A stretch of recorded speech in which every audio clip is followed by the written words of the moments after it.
Hey guys, Sky here.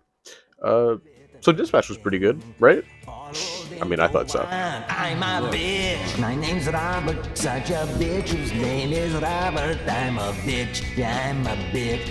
I'm such a fucking bitch. I have no hopes. I have no dreams. And a tiny little ping. And it doesn't even function anyway. Because every record is functioning. I miss Telltale. I really did. I remember being told the news that Telltale was shutting down when I was a kid.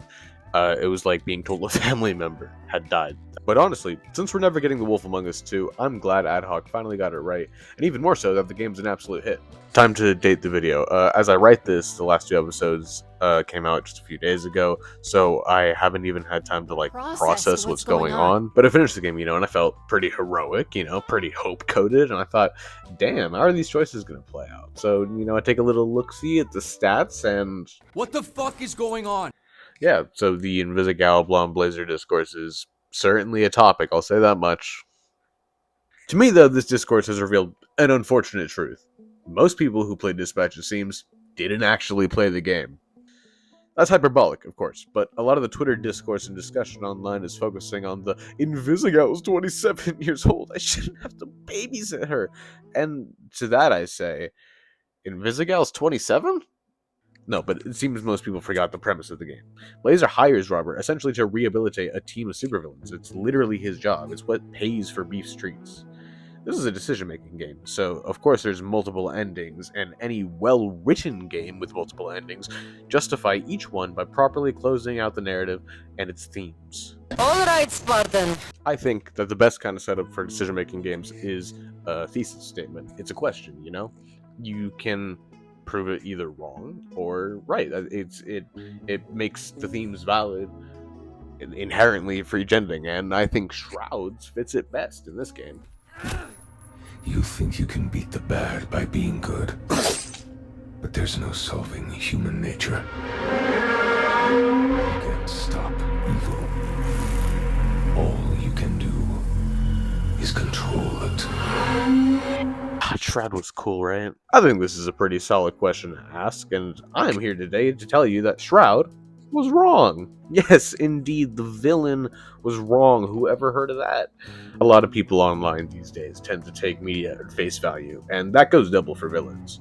Too many villains' motivations, redemptions, or morals are taken at face value. It's why you still see people saying Thanos was right, when he very obviously did it all because he was butthurt and he wanted to prove to everyone that he was right. It was selfish. He didn't care about the galaxy. It's not like the snap would solve anything. It's not. Did we watch the same? For this video though, we're talking about Shroud. And also Vizzy, but for now Shroud. See, Shroud's whole thing is that he calculates probabilities via an NVIDIA chip in his skull, like Machine Head.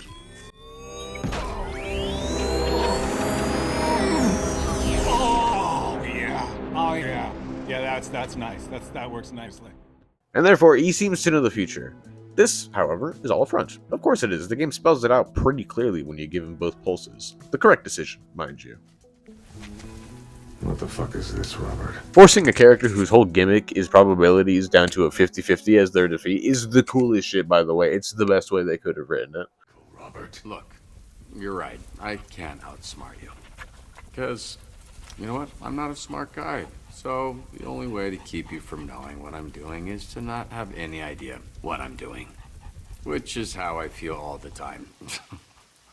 But I trust my gut and I take my best guess. Just like you used to do. Before you plugged all those fucking Christmas lights into your head. Before you were afraid to make your own decisions. Elliot. See, most of the characters on the Z team were forced into this life, so giving them the strength to choose. Shut the fuck up! Okay, damn. My point is, Shroud is full of shit. Robert sees right through it in the end, and that's why he wins. But to be honest, we should have seen through it the whole time. Shroud is wrong, like a lot, and it doesn't help when he acts contradictory to his own lies. I know, we're working backwards, but come on, keep up.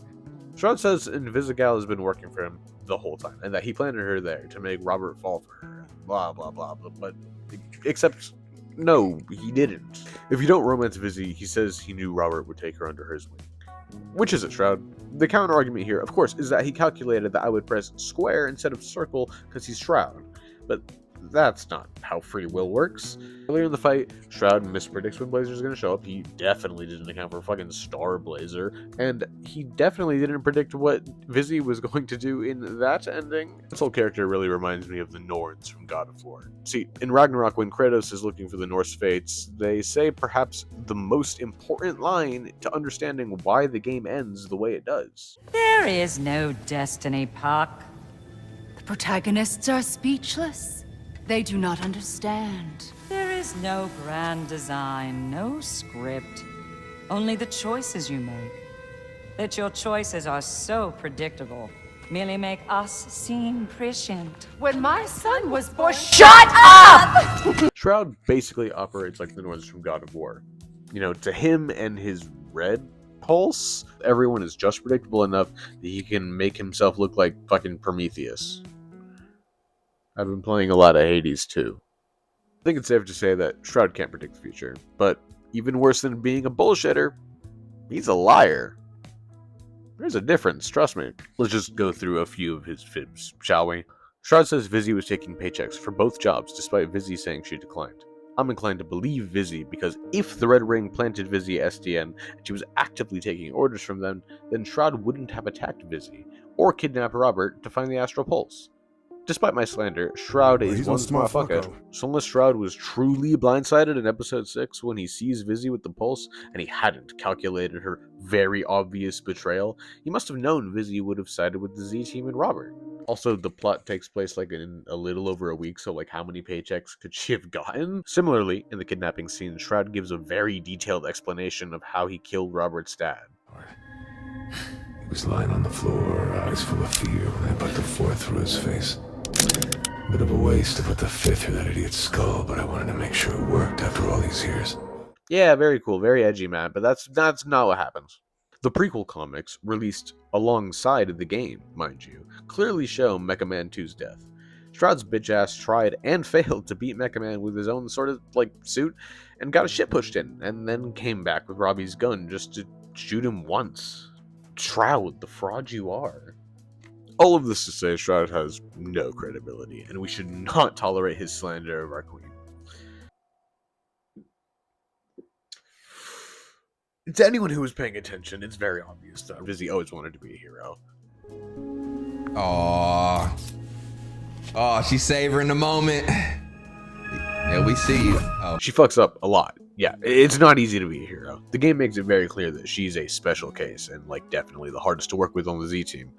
Robert realizes this and helps Chase realize it after the party, which is nice to see after Robert lets his Caucasian show earlier. What the fuck? I don't have to explain that one. Everyone also loves to get on Vizzy's case for her stunt at the docks, but no one ever mentions that she was right. Like, had she not gone, Shroud would have got the Astral Pulse and won much earlier. She got ambushed, and Chase knew that he was the only person who could save her. Invisigal went to get the Astral Pulse for Robert and to stop Shroud. She probably knew that the attack was going to happen, if we're being honest. Chase saved her because he knew he was the only one who could. Both of them are being heroic in this moment, and they both knew what they were getting into. The team of villains doesn't get it, though, and are honestly a little too enraged over Chase being in the hospital. The team wants to cut Vizzy as if she actively got Chase killed, but that's absolutely not the case. She took a pretty big risk by herself, but it was ultimately justified. Then comes the choice of whether or not to cut Invisigal, and this is actually the most important choice in the game. And in this story about redeeming supervillains, it's a no-brainer. But I'm not cutting Invisigal. We don't kick people when they're down. We lift them up, and I believe of her what I believe of all of you, that her heart is in the right place. So let's talk about the locker room scene. Kinda have to. Instead of focusing on HR violation number 86 this season, which, by the way, if you push her away, you're a coward, and you're not true to yourself, I want to focus on this line. All I wanted from this was for you to look at me the same way you look at Blazer. Even if it was just once, you know? That'd have been enough. A lot of people seem to think she's being extra or immature, and I see people defending her saying that she doesn't mean it romantically, but she just means it that... No! She means it romantically. Yeah, she means it romantically. So what? Have you You ever ever been in been love? in love? It's pretty good. The episode 4 opening wasn't a trap, it was a crush. Most everything Vizzy does following the lightning struck takedown is for Robert. Ain't no way she was going to sell the Astro Pulse. Look at her. Of course this line has other meanings. Of course she wanted other people to just look at her like a hero. It was something that almost definitely she'd never experienced in her life. And that's evident when you get the true ending, when Courtney shies away from the celebration.